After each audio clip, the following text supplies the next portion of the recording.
The boardroom fell silent as Victoria Brenner's hands trembled against the mahogany table.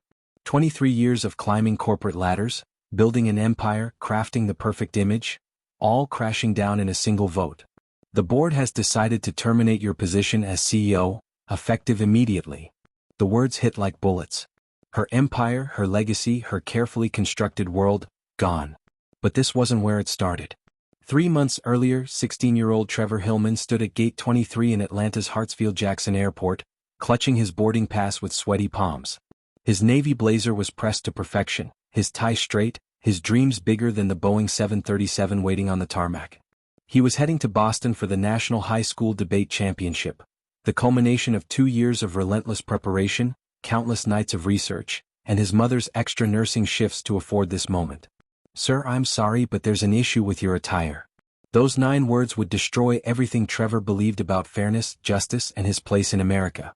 The gate agent's eyes avoided his as she delivered the verdict that would make him a household name for all the wrong reasons. His perfectly appropriate clothing, the same outfit that would grace magazine covers as evidence of blatant discrimination, was suddenly a dress code violation. The connection between Victoria's downfall and Trevor's humiliation runs deeper than a corporate scandal.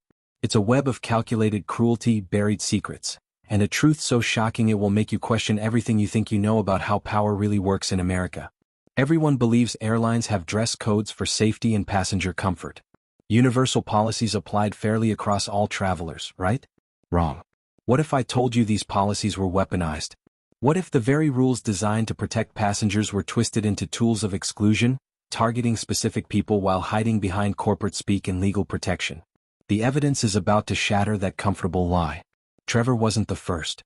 He wasn't even the 100th.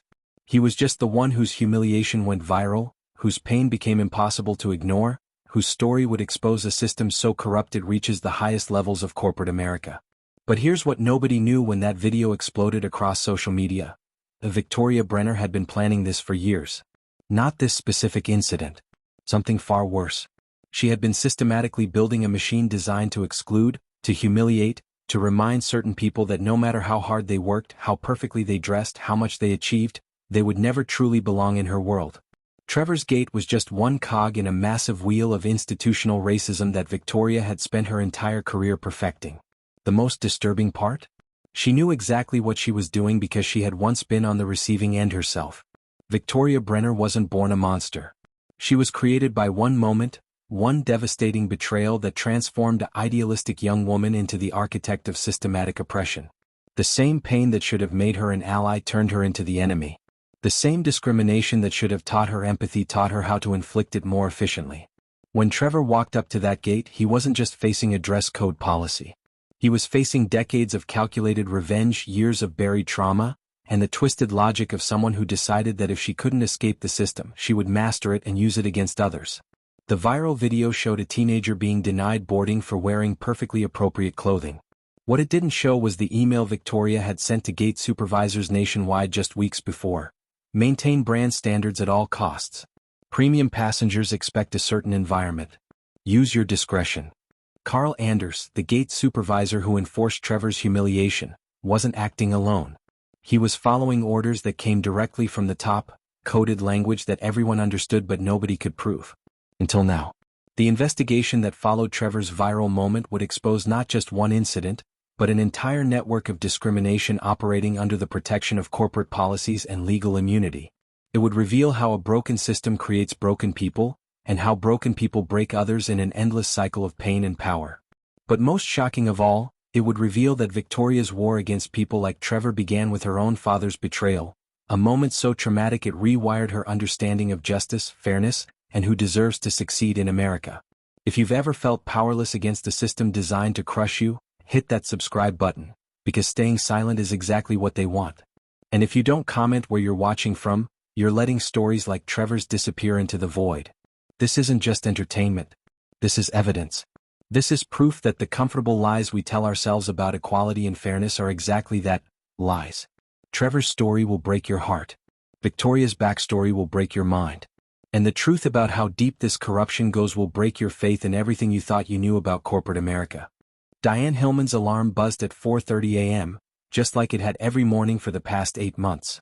The single mother rolled out of bed in their modest two-bedroom apartment in College Park, Georgia, her body aching from another 12-hour shift at Grady Memorial Hospital. But today was different. Today, her son Trevor would board his first solo flight.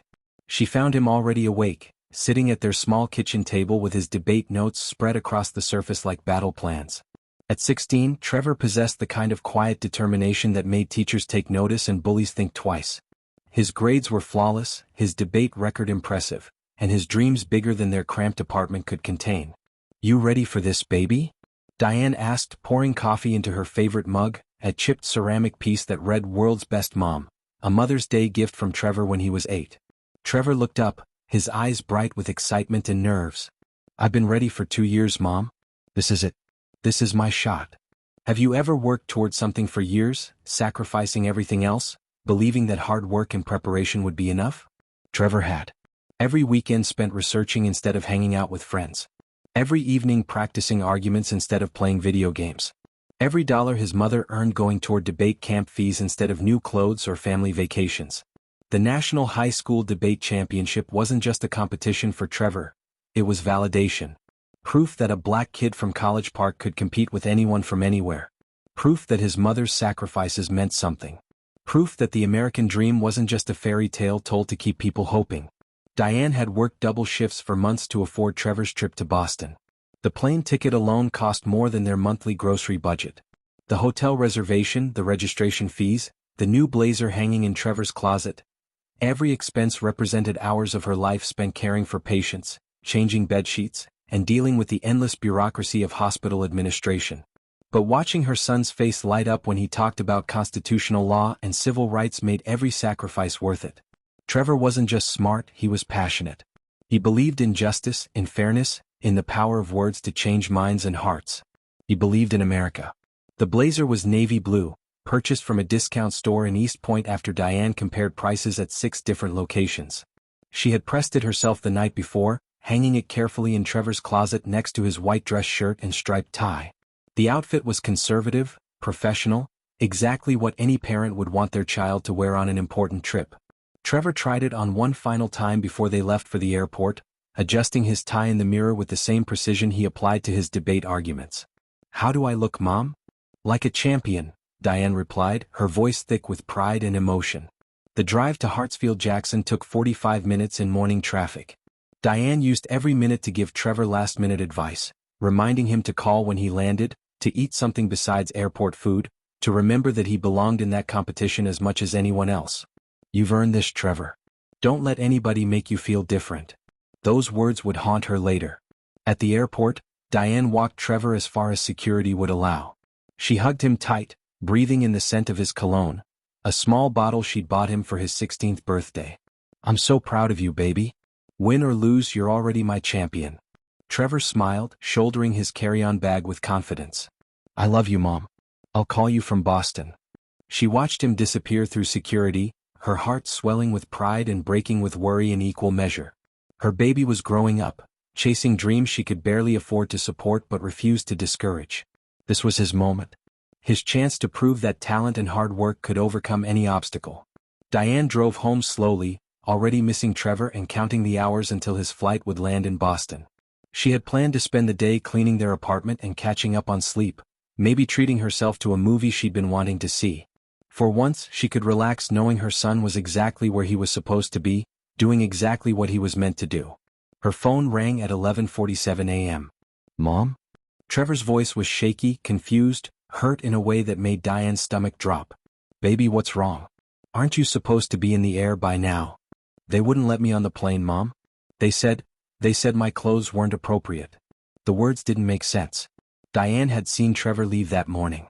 She had pressed that blazer herself, had watched him adjust that tie, had felt pride swell in her chest at how professional and mature he looked.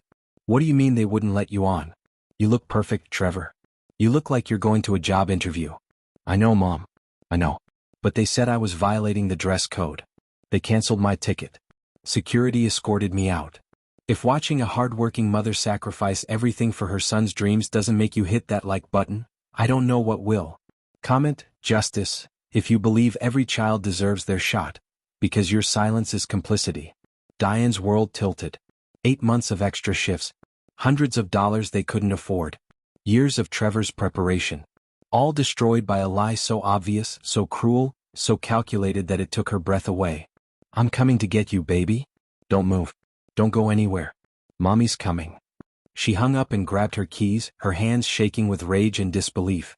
Her son, her brilliant, respectful, perfectly dressed son, had been humiliated and excluded for no reason except the color of his skin. The American dream they had both believed in had just revealed itself to be a nightmare. The drive back to the airport felt like the longest 45 minutes of Diane's life. She found Trevor sitting outside the terminal, still in his perfect blazer and tie, his dreams crumpled like the boarding pass in his hand. Gate 23 buzzed with the usual pre-boarding energy. Business travelers checked their phones, families corralled restless children, and the gate agent's voice crackled over the intercom announcing the boarding process for Flight 1247 to Boston Logan International Airport. Trevor Hillman stood in Zone 2, his boarding pass clutched in his right hand, his carry-on bag positioned perfectly beside him. He had arrived at the gate 45 minutes early, just as his mother had taught him. Preparation was everything. Punctuality showed respect. These were the values that had carried him through high school, through debate competitions, through every challenge life had thrown at him. The gate agent, a middle-aged white woman named Patricia Wells, began scanning boarding passes with mechanical efficiency. Zone 1 passengers filed past. Mostly business travelers in expensive suits, their confidence as polished as their leather shoes. Trevor watched them board, feeling a flutter of excitement in his stomach. Soon he would be on that plane flying toward his future. Zone 2 were now boarding Zone 2. Trevor stepped forward, his boarding pass ready. Patricia scanned it and her computer beeped its approval. But instead of waving him through, she paused, her eyes moving from her screen to Trevor's outfit with uncomfortable scrutiny. Sir?" she said, her voice dropping to a whisper that somehow felt more humiliating than shouting. "I'm sorry, but there's an issue with your attire." Trevor blinked, certain he had misheard. "Excuse me? Company policy requires appropriate dress for all passengers. I'm afraid your current outfit doesn't meet our standards." The words hit Trevor like physical blows. He looked down at himself, navy blazer, pressed khakis, white dress shirt, striped tie. The same outfit he had worn to debate tournaments, to academic award ceremonies, to church on Sundays. The outfit his mother had carefully selected and pressed the night before. "Ma'am, I think there might be some mistake," Trevor said, his voice steady despite the confusion swirling in his mind. "Could you tell me specifically what's inappropriate about my clothing?" Patricia's eyes darted around nervously, as if she was looking for backup or an escape route. The sagging. Company policy clearly states that sagging pants are not permitted."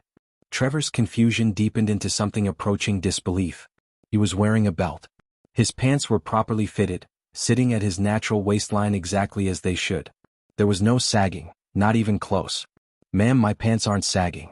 I'm wearing a belt and they're fitted properly." Other passengers in line began to notice the commotion. Some craned their necks to see what was causing the delay. Others checked their watches impatiently. A few pulled out their phones, sensing that something unusual was happening. That's when Carl Anders appeared. Carl was Sky American Airlines senior gate supervisor, a man whose 23-year career with the company had been built on following orders without question and maintaining what he called operational standards. At 58, he carried himself with the authority of someone who had never been challenged and the confidence of someone who never expected to be. "What seems to be the problem here?" Carl asked, his voice carrying the kind of casual authority that immediately shifted the power dynamic. Patricia looked relieved to have backup. "Passengers in violation of dress code policy, sir. Inappropriate attire." Carl's eyes swept over Trevor with the cold efficiency of a security scanner. He took in the blazer, the tie, the pressed pants, the polished shoes. For a moment, Trevor thought sanity would prevail. Surely this supervisor would see that there was no violation, no problem, no reason to prevent him from boarding. Instead, Carl's jaw tightened with what looked like determination. "Son, you can't board this aircraft dressed like that," he said flatly. "Sir, could you please explain what's inappropriate about my clothing?" Trevor asked, his debate training kicking in. "Stay calm. Ask for specifics. Build your argument on facts. Don't argue with me," Carl snapped. "You know exactly what the problem is. Pull your pants up, get some proper clothes, and maybe you can fly later." The words hung in the air like poison gas. Trevor felt his face burn with humiliation and confusion.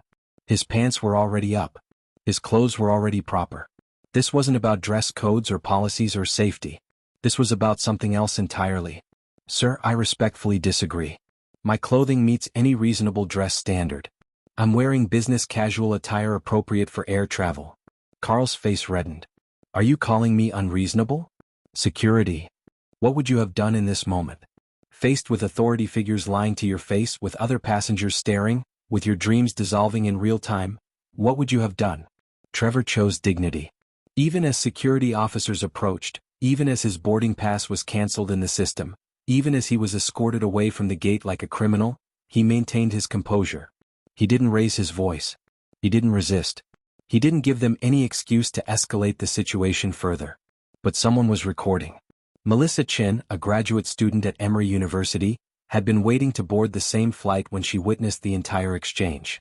Something about the interaction felt wrong from the beginning. The nervous gate agent, the aggressive supervisor, the obvious appropriateness of Trevor's attire.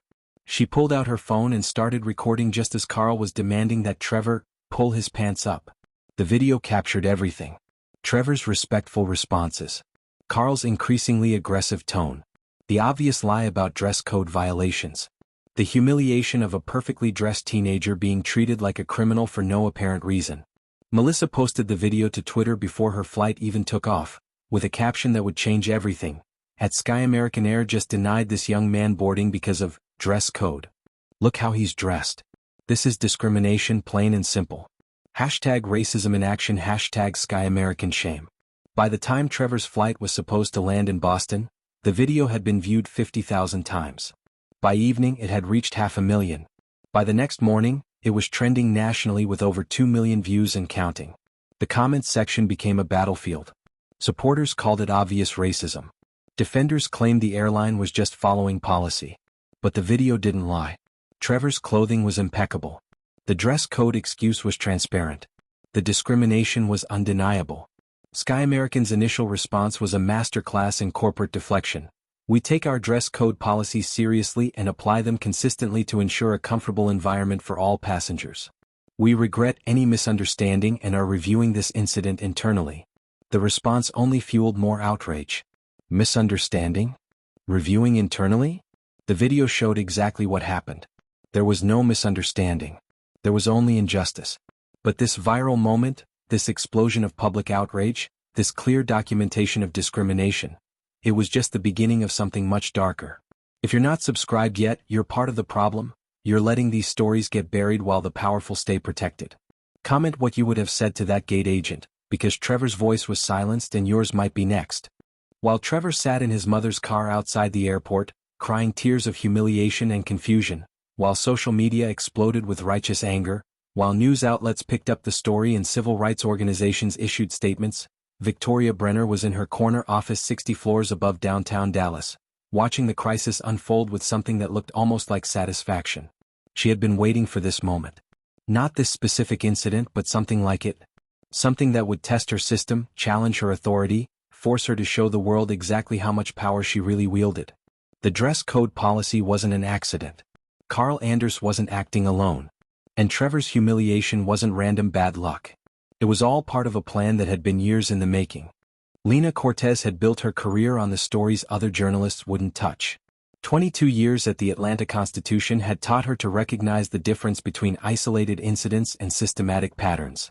When Trevor Hillman's video crossed her desk, every instinct she had developed as an investigative reporter started screaming. This wasn't just about one teenager and one gate agent. This was bigger. Lena's editor, Marcus Webb, initially dismissed the story as another viral outrage that'll be forgotten by next week. But Lena had learned to trust her gut, and her gut was telling her that Sky American Airlines' corporate response was hiding something significant. Look at the language they're using, she told Marcus, pointing to the airline's official statement on her computer screen. They're not denying discrimination. They're not explaining their dress code policy. They're using lawyer speak to avoid saying anything substantive. Marcus leaned back in his chair, skeptical. So what are you thinking? Corporate conspiracy? Systematic racism? That's a pretty big accusation to make without evidence. Then let me find the evidence.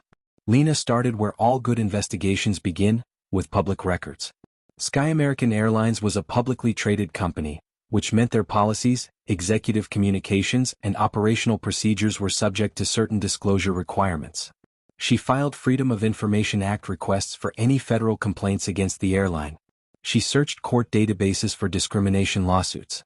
She combed through social media for similar incidents that might not have gone viral. What she found was disturbing.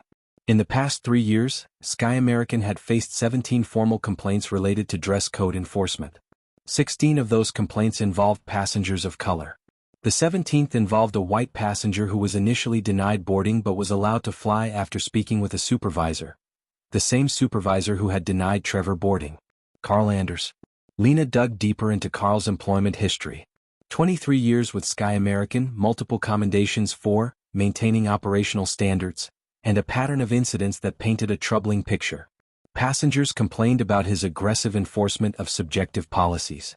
Flight attendants had filed internal reports about his inappropriate comments regarding certain passengers. Human Resources had received multiple complaints about his behavior. Yet he remained employed, promoted even, rising to senior gate supervisor with authority over multiple airport locations. The pattern was becoming clear, but Lena needed more than complaints and coincidences.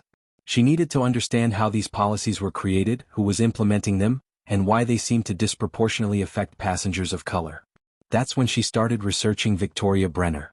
Sky American CEO had been profiled in Forbes, Fortune, and Business Week as one of the most successful women in aviation. Her rise from middle management to the executive suite was held up as an inspiration, proof that hard work and determination could overcome any obstacle. She was scheduled to speak at the Women in Leadership Conference next month. She had been nominated for Executive of the Year by the Aviation Industry Association. But Lena's investigation revealed gaps in Victoria's official biography. Missing years. Vague references to early career challenges. A reluctance to discuss her background in detail during interviews. Most journalists would have accepted the official narrative. Victoria Brenner was a successful executive who had worked her way to the top through talent and perseverance. End of story. But Lena wasn't most journalists. She started making phone calls to Victoria's former colleagues, searching for anyone who had worked with her during those missing years. Most declined to comment or claimed they didn't remember much about her early career. But one former coworker, speaking on condition of anonymity, said something that made Lena's pulse quicken. Victoria wasn't always like this. Something changed her. Something bad. The source wouldn't elaborate, but they gave Lena a crucial piece of information. Victoria had worked in Kansas before joining Sky American. A small town called Millfield, where she had been involved in some kind of incident at a local business. Lena booked a flight to Kansas that same week. Every person who scrolls past without subscribing is another victory for corporate racism. If you care about the truth, prove it, hit subscribe and comment, expose them, because journalists like Lena risk everything while you risk nothing. The Millfield Public Library kept archives of the local newspaper going back 50 years. Lena spent 2 days reading through microfiche, searching for any mention of Victoria Brenner or Victoria Layton, her maiden name, according to marriage records. She found it on a Tuesday afternoon, buried in a small article from 1994. Local diner faces discrimination allegations. The article was brief, barely 3 paragraphs, but it contained information that would change everything. Layton's family diner had been accused of firing 3 black employees after they complained about racial harassment. The owner, Robert Layton, denied the allegations. The assistant manager, his daughter Victoria, had been quoted defending the firings. Maybe some people just don't fit the image we want our customers to see, 23-year-old Victoria had told the reporter. Lena read the quote 3 times, her hands trembling slightly. The woman who now ran a major airline, who controlled policies affecting millions of passengers, who had the power to determine who could fly and who couldn't, she had once openly admitted to discriminating against employees based on image and customer comfort. But that wasn't the most shocking part of the article. The most shocking part was the reason Victoria had given for supporting her father's decision. I know what it's like to be treated unfairly because of how you look. Sometimes you have to make hard choices to protect your business. Victoria Brenner hadn't always been the oppressor. She had once been the oppressed. Something had happened to her, something that had transformed her from victim to perpetrator, from someone who understood discrimination to someone who weaponized it. While Trevor suffered in Atlanta, while his mother worked extra shifts to pay for a trip that never happened, while social media exploded with outrage over obvious injustice, Victoria was hiding a secret that would explain everything. She hadn't created Sky American's discriminatory policies despite experiencing discrimination herself. She had created them because of it. Victoria Layton was 7 years old when she first understood that the world wasn't fair. It was a Tuesday morning in 1978, and she was walking to Millfield Elementary School with her lunch money clutched in her small fist, 2 crumpled dollar bills her mother had given her with strict instructions not to lose them. The Layton family didn't have money to waste, not with her father working double shifts at the grain elevator and her mother taking in laundry to make ends meet. Victoria was different from the other kids in Millfield, Kansas. While most of her classmates were white, Victoria's olive skin and dark hair marked her as the daughter of Maria Layton, a Mexican immigrant who had married Robert Layton in a scandal that still had the town's gossips whispering 15 years later. "Hey, taco girl." The voice belonged to Danny Morrison, an 8th grader whose father owned the largest farm in the county. "Where's your green card?" Victoria kept walking, her mother's words echoing in her head. "Ignore them, Mija. Show them you're better than their hate." But ignoring became impossible when Danny and his friends surrounded her, knocking her lunch money from her hand and watching the bills scatter in the Kansas wind. "Oops," Danny laughed.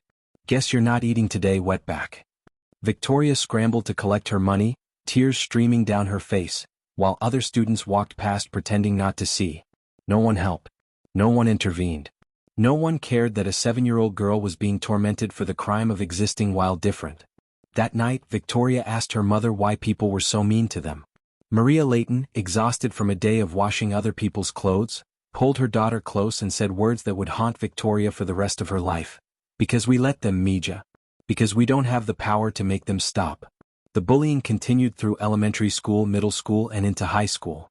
Victoria learned to keep her head down, to avoid drawing attention, to accept that she would always be an outsider in her own hometown. She watched white classmates get opportunities she was denied, saw teachers dismiss her achievements while praising mediocre work from popular students, witnessed the casual cruelty of a system designed to keep people like her in their place. But Victoria was smart. Brilliant even. She graduated valedictorian despite the obstacles, earned a scholarship to Kansas State University, and returned to Millfield with a business degree and dreams of proving that Maria Layton's daughter could succeed in America. Her father had bought Layton's family diner in 1989, using every penny of his savings and a loan that kept him awake at night worrying about payments. Victoria became the assistant manager, determined to help her family build something lasting, something that would prove they belonged in Millfield. For 3 years the diner thrived. Victoria implemented new systems, improved customer service, and slowly began to feel like she had found her place in the world. The same people who had tormented her as a child now smiled when she served their coffee, complimented her efficiency, treated her with something approaching respect. She thought she had won. Then came the morning that changed everything. Marcus Washington, Denise Foster, and Jerome Collins were the diner's 3 black employees, a cook, a waitress, and a dishwasher who had been hired when Victoria convinced her father that good workers were more important than community prejudices. They were reliable, hardworking, and popular with customers who appreciated their friendly service. But Millfield's white establishment had been watching, waiting, looking for an excuse to remind the Laytons of their place in the social hierarchy. It started with anonymous complaints. Phone calls claiming the diner's atmosphere had changed. Letters suggesting that certain employees made customers uncomfortable. Whispered conversations about how the Laytons were forgetting their place by hiring those people. Victoria dismissed the complaints as ignorant prejudice, the same hatred she had faced her entire life. She believed that good business practices and excellent service would overcome bigotry. She was wrong.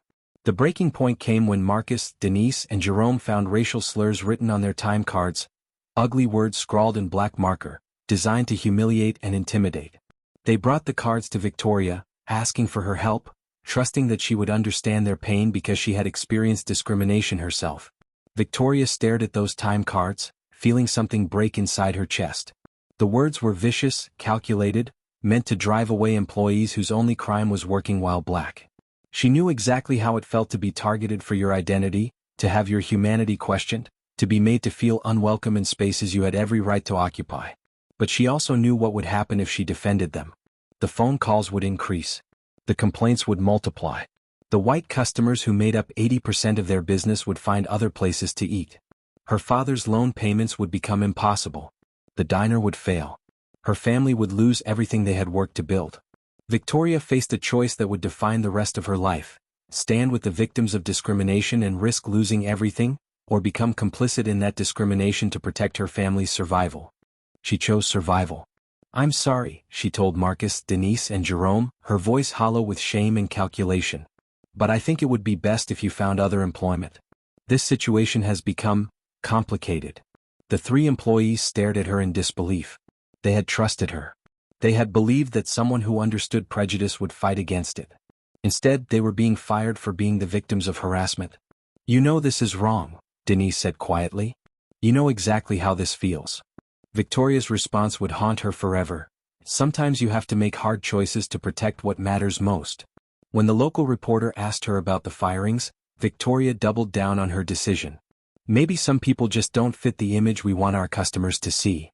The words tasted like poison in her mouth, but they served their purpose. The complaints stopped. The white customers returned. The diner survived. But Victoria Layton died that day, replaced by someone harder, colder, more calculating.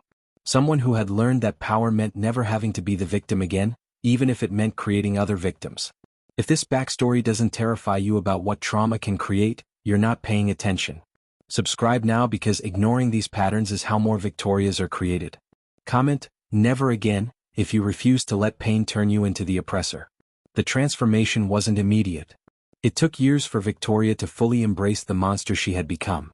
She left Millfield, changed her name through marriage, climbed corporate ladders with ruthless efficiency. Every promotion, every success, every moment of power was built on the foundation of that original betrayal. The moment she chose to become the oppressor rather than risk remaining the oppressed. She told herself it was survival. She convinced herself it was pragmatism. She rationalized every cruel decision as necessary for success in a system that rewarded cruelty and punished compassion. But deep down, in the part of her soul she tried to ignore, Victoria knew the truth. She had become everything she once hated. She had transformed her pain into a weapon, her trauma into a tool of oppression. She had learned to inflict on others the same suffering that had nearly destroyed her. The dress code policy at Sky American wasn't about safety or standards. It was about control. It was about having the power to exclude, to humiliate, to remind certain people that they didn't belong in her world. It was revenge against a system that had once excluded her, enacted through the systematic exclusion of others.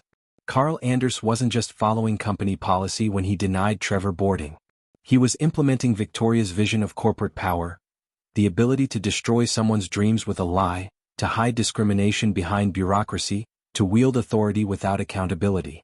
Every email Victoria sent about maintaining brand standards was a coded message rooted in her own trauma.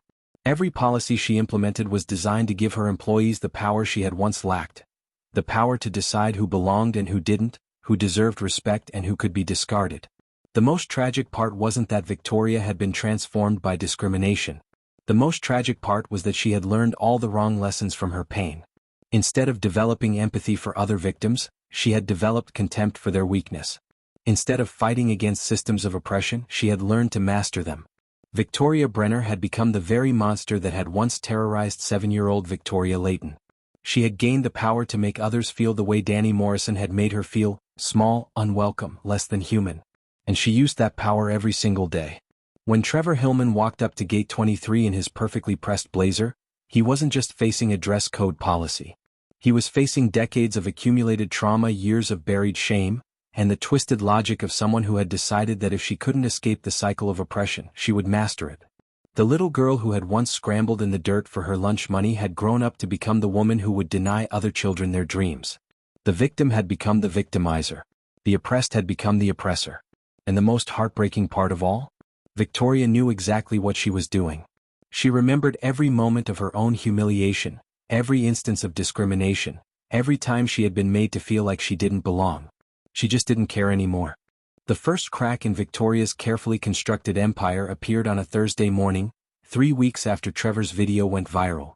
Lena Cortez's article about Victoria's past had been published in the Atlanta Constitution, and by dawn, every major news outlet in America was running the story.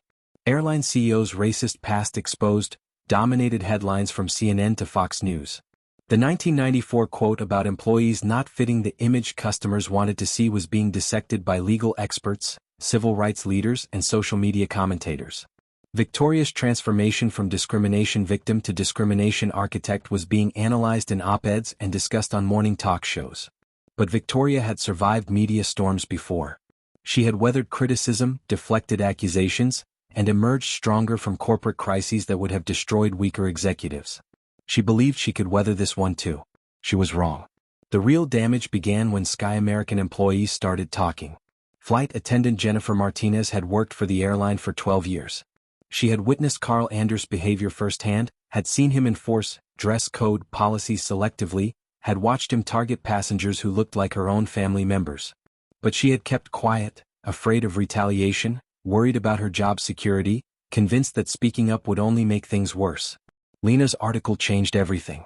"I can't stay silent anymore," Jennifer told her husband that Thursday night. "Not after reading about what happened to that CEO when she was young. She knows better. She knows exactly what she's doing." Jennifer called the Atlanta Constitution's tip line the next morning. "I have information about Sky American's dress code policies," she said. "And it's worse than you think." Within hours, Lena was sitting across from Jennifer in a coffee shop near Hartsfield-Jackson Airport, listening to stories that made her stomach turn. Gate agents who received bonuses for maintaining standards. Supervisors who were coached on how to identify problematic passengers. Training sessions where employees were taught to use subjective policies to exclude travelers who might make premium customers uncomfortable. "They never said it was about race," Jennifer explained, her voice shaking with anger and fear. "But we all knew. The dress code violations were always for Black passengers, Latino passengers, anyone who looked like they might not belong in first class. White passengers wearing the exact same clothes never had problems." Jennifer wasn't alone. Once word spread that someone was finally listening, other employees began coming forward.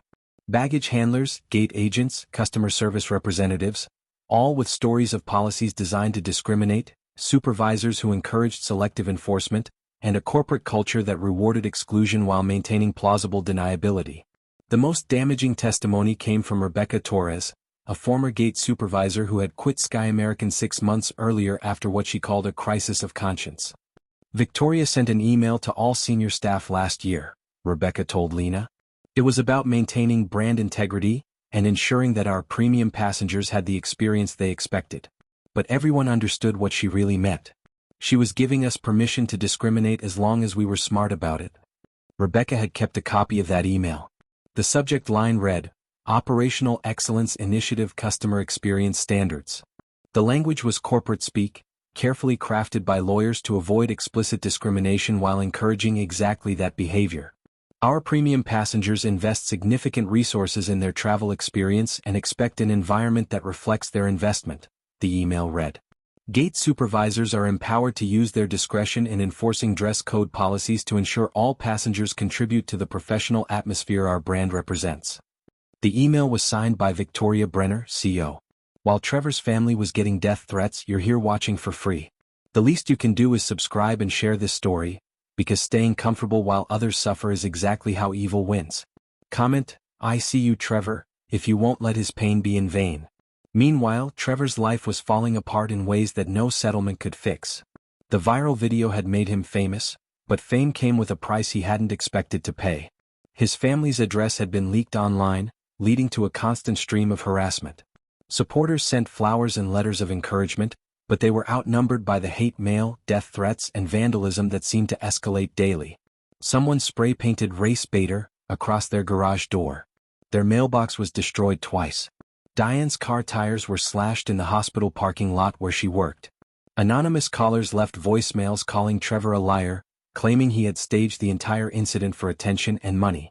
The psychological toll was devastating. Trevor stopped attending school regularly, unable to concentrate on his studies while dealing with the constant stress of being a public figure. His grades, once perfect, began to slip. His debate coach called to check on him, worried about his absence from practice. "I just want it to stop, Mom," Trevor told Diane one night, his voice hollow with exhaustion. "I just want to be normal again." But normal was no longer possible. Trevor's face was recognizable to millions of people. His story had become a symbol of systemic racism, a rallying cry for civil rights activists, and a target for those who refused to acknowledge that discrimination still existed in America. The family received offers from lawyers promising huge settlements, book deals, speaking engagements, and movie rights.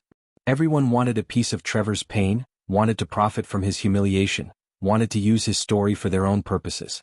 Diane tried to shield her son from the worst of it, but she was struggling too. The hospital where she worked had received complaints about employing the mother of that troublemaker.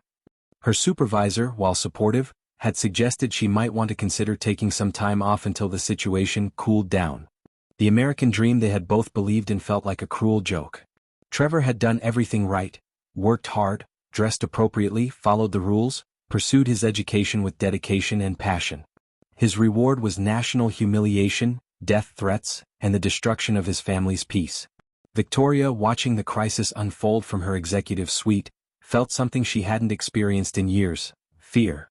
Not fear of losing her job, she had survived corporate scandals before. Not fear of public criticism, she had weathered media storms that would have destroyed weaker leaders. This was a different kind of fear, deeper and more primal. It was the fear of being exposed. Not just as a discriminatory executive, but as the broken person she had become. The fear that people would see through her carefully constructed image to the scared little girl who had once scrambled in the dirt for her lunch money. Victoria's response was to double down on control. She hired the best crisis management firm in Dallas, launched an internal investigation designed to find scapegoats, and began crafting a narrative that would paint her as a victim of media bias and activist overreach. But control was slipping away from her, just as it had slipped away from 7-year-old Victoria Layton all those years ago in Millfield, Kansas. The difference was that this time she wasn't the victim. This time she was the monster. And monsters, Victoria was about to learn, eventually face consequences for their cruelty. The leaked video that would end her career was already sitting in a reporter's inbox, waiting to be discovered. The email that would prove conspiracy was already being forwarded by a whistleblower. The evidence that would destroy her empire was already being compiled by investigators who refused to be intimidated by corporate power. Victoria Brenner had spent decades building walls to protect herself from the pain of her past. But walls that keep pain out also keep truth from escaping. And the truth was about to break free.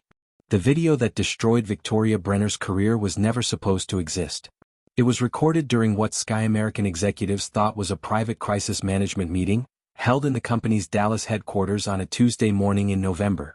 Victoria had called together her senior leadership team to discuss their response to the mounting pressure from media coverage, employee whistleblowers, and civil rights organizations demanding accountability. The meeting was supposed to be confidential, protected by attorney-client privilege, and recorded only for internal documentation purposes. What Victoria didn't know was that Marcus Chin, Sky American's director of human resources, had been secretly cooperating with federal investigators for 3 months.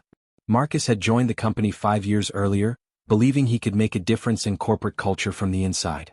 Instead, he had watched Victoria systematically implement policies designed to exclude and discriminate while maintaining legal cover through carefully crafted language and plausible deniability. The breaking point for Marcus came when he read Trevor's story and realized that his own silence had enabled the system that destroyed that young man's dreams. He contacted the Department of Justice's Civil Rights Division and agreed to document evidence of systematic discrimination at Sky American Airlines. The November meeting was supposed to be Marcus's final recording before leaving the company. He had already accepted a position with a civil rights organization and planned to submit his evidence to federal investigators the following week. He never expected Victoria to provide such damning evidence herself. "I'm tired of being painted as the villain here," Victoria said, her voice sharp with frustration as she addressed the room full of executives. "We followed company policy. We maintained operational standards. If that kid hadn't made such a scene, none of this would be an issue." The room fell silent. Even Victoria's most loyal supporters seemed uncomfortable with her characterization of Trevor's humiliation as making a scene. Victoria continued, her anger overriding her usual careful control of language. "Let's be honest about what this really is. This whole race thing is just a trend. Social media outrage that'll blow over in a few weeks. We just need to weather the storm and wait for people to move on to the next cause. This whole race thing is just a trend." Those 8 words, captured in high-definition video and crystal-clear audio, would end Victoria's career within 24 hours. Marcus leaked the video to Lena Cortez that same evening. By midnight it was trending on every social platform. By dawn it was being played on every major news network.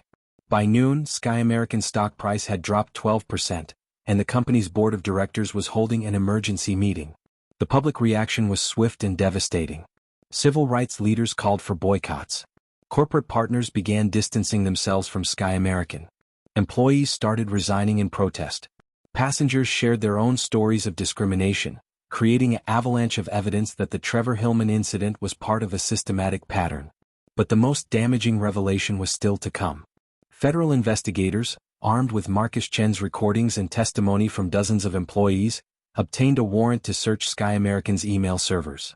What they found was a digital paper trail that proved conspiracy at the highest levels of corporate leadership. The smoking gun was an email Victoria had sent to Carl Anders 3 weeks before Trevor's incident. The subject line read, "Operational Reminders Gate Standards." The message was brief but devastating. "Carl, reminder about maintaining brand standards per our discussion. Premium passengers expect certain environment. Use your discretion but document everything as policy compliance. No exceptions for special circumstances. VB." Carl's response was equally damning. "Understood. Will ensure gate teams maintain appropriate standards.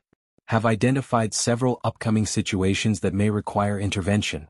The email exchange proved that Trevor's humiliation wasn't a random act of discrimination by a rogue employee. It was part of a coordinated effort, directed from the highest levels of corporate leadership, to systematically exclude passengers based on subjective and discriminatory criteria. Justice came too late for Trevor's childhood innocence. Do you think that's acceptable? Keep scrolling. But if you believe in fighting for the next Trevor before it's too late, subscribe and comment your city, because this is happening in your neighborhood right now. The Sky American Board of Directors held their emergency meeting on a Wednesday morning, exactly 4 months after Trevor had been denied boarding at Gate 23. The vote was unanimous. Victoria Brenner was terminated as CEO, effective immediately. Carl Anders was fired the same day, along with 6 other supervisors who had been identified as participants in the discriminatory enforcement scheme. The company agreed to pay a $50 million settlement to the Department of Justice and implement comprehensive anti-discrimination training for all employees. Trevor's family received an undisclosed settlement that was reportedly large enough to pay for his college education, compensate for the trauma he had endured, and provide financial security for his mother. But money couldn't restore his faith in fairness, couldn't erase the humiliation he had experienced, couldn't give him back the innocence that had been destroyed at Gate 23. Victoria's fall from grace was complete and public. The woman who had once been featured on magazine covers as a symbol of corporate success was now unemployable in the aviation industry. Her reputation was destroyed, her legacy tainted, her carefully constructed image revealed as a facade hiding decades of calculated cruelty. She sold her Dallas mansion within a month of her termination, reportedly at a significant loss. Her divorce from her husband of 15 years was finalized shortly after, with court documents citing irreconcilable differences and public humiliation as contributing factors. The last confirmed sighting of Victoria Brenner was at a gas station outside Albuquerque, New Mexico, where a former Sky American employee recognized her pumping gas into a 10-year-old Honda Civic. She was wearing sunglasses and a baseball cap, trying to hide from a world that now knew exactly who she really was. But justice, while served, felt hollow. Trevor's dreams of debating constitutional law had been replaced by nightmares about airport security. His mother's faith in the American dream had been shattered by the reality of American discrimination. Their family's peace had been destroyed by a system that rewarded cruelty and punished those who dared to dream. The monster had been defeated, but the damage she had caused would last forever. And somewhere in New Mexico, Victoria Brenner was learning what 7-year-old Victoria Layton had learned all those years ago in Millfield, Kansas. The world isn't fair, and sometimes the powerful face consequences for their cruelty. But for her, those consequences had come too late to matter. Trevor Hillman's humiliation at Gate 23 wasn't an isolated incident. It was a symptom of a disease that infects corporate America from coast to coast, a carefully orchestrated system of exclusion that hides behind policies, procedures, and plausible deniability. The Department of Justice investigation that followed Victoria's downfall revealed the true scope of systematic discrimination in the airline industry. Sky American wasn't unique, it was typical. Internal documents from 6 major airlines showed similar patterns of selective enforcement, coded language encouraging discrimination, and corporate cultures that rewarded exclusion while maintaining legal cover. The dress code excuse was just one tool in a vast arsenal of discriminatory practices. Airlines also used security concerns, disruptive behavior policies, and customer comfort standards to target passengers based on race, ethnicity, religion, and economic status. The language was always neutral, the enforcement always selective, the impact always devastating for those who dared to fly while different. But the airline industry was just the beginning. Federal investigators found similar patterns in hotels, restaurants, retail stores, and entertainment venues across America. Corporate policies designed to exclude, training programs that taught selective enforcement, and executive leadership that encouraged discrimination while maintaining plausible deniability. The Trevor Hillman case had exposed something much larger than one teenager's humiliation. It had revealed the infrastructure of modern racism, sophisticated, systematic, and nearly invisible to those who weren't targeted by it. Dr. Angela Williams, a civil rights attorney who represented Trevor's family, explained the broader implications during a press conference outside the federal courthouse in Atlanta. What happened to Trevor happens to thousands of young people every year. The only difference is that Trevor's humiliation was recorded and went viral. Most victims suffer in silence, their dreams destroyed by a system designed to exclude them. The psychological impact of systematic discrimination extends far beyond individual incidents. Research conducted by the American Psychological Association in the wake of the Trevor Hillman case found that young people who experience discrimination show increased rates of depression, anxiety, and academic underperformance. The trauma doesn't just affect the immediate victims, it ripples through families, communities, and entire generations. Trevor's transformation from victim to advocate began slowly, painfully, through months of therapy and the gradual realization that his suffering could prevent others from experiencing the same pain. 6 months after his humiliation at Gate 23, he founded the Open Sky Project, a non-profit organization dedicated to documenting and fighting discrimination in travel and hospitality industries. "I can't get back the innocence I lost that day," Trevor said during his first public speech since the incident. "But I can make sure other kids don't lose theirs the same way."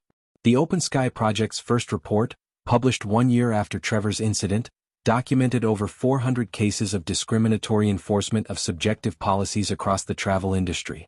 The report found that Black passengers were 300% more likely to be denied boarding for dress code violations than white passengers wearing identical clothing.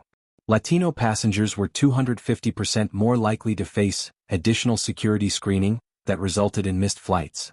Muslim passengers were 400% more likely to be removed from flights for disruptive behavior that consisted of speaking Arabic or praying. The numbers told a story that corporate America had spent decades trying to hide. Discrimination wasn't a relic of the past, it was a present reality disguised as policy compliance. Every unsubscribed viewer is another person who'll act shocked when this happens to someone they love. Don't be that person. Subscribe now and comment, "Protect our kids because your indifference today creates tomorrow's victims." But Trevor's story also revealed something hopeful about human nature, the power of truth to create change. The viral video that destroyed his dreams also sparked a movement that would protect other dreamers. The humiliation that broke his heart also broke open a system that had operated in shadows for decades. Corporate policies began changing across industries. Sensitivity training became mandatory for customer-facing employees. Federal oversight increased dramatically. Civil rights organizations received increased funding and support. Most importantly, victims of discrimination found their voices, sharing stories that had been silenced by shame, fear, and the belief that no one would listen. The Trevor Hillman case proved that individual courage, investigative journalism, and public outrage could still force powerful institutions to change. It demonstrated that viral videos could be more than entertainment. They could be evidence, catalysts for justice, and tools for social transformation.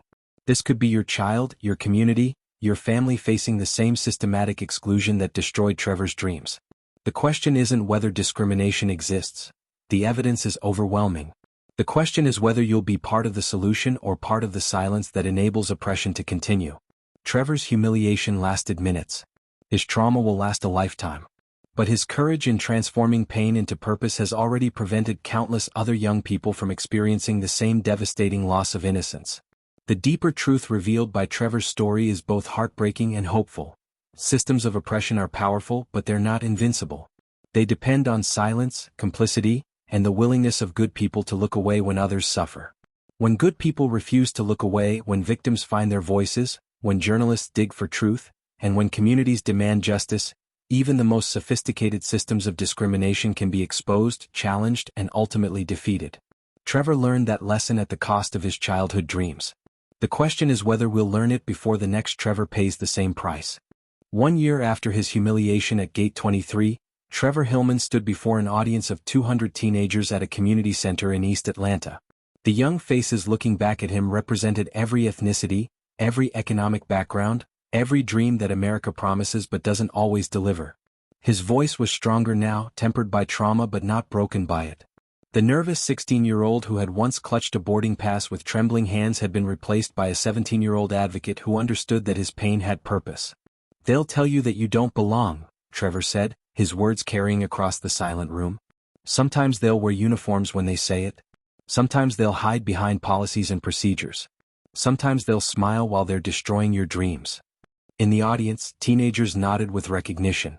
They had their own stories of exclusion, their own experiences with systems designed to keep them out, their own dreams that had been questioned by people who looked like authority. "But here's what I learned," Trevor continued. "Your worth isn't determined by their acceptance.